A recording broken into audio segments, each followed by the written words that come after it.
Minul kulus juhilubade tegemisele 10 aastat ja 100 päeva.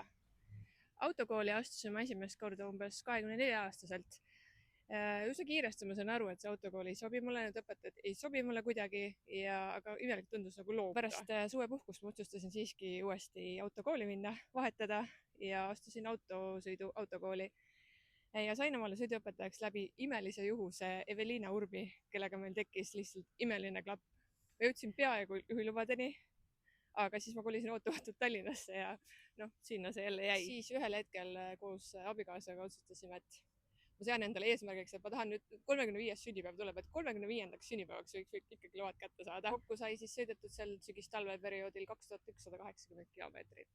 Mõne aja pärast läksin ka autokooli autosõitu tagasi, võtsin sealt ka paar tundi ja läksin eksamitele.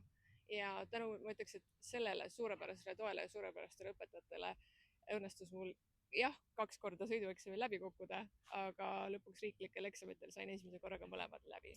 Kui ka sinul on tunne, et juhiload võivadki ainult unistuseks jääda, siis leia endale hea tugi, on minu soovitus. Kas siis lähedaste seast või autokoolist, aga keegi, kes sind utsitab läbi selle kõige, kui sa ise seda ei suuda.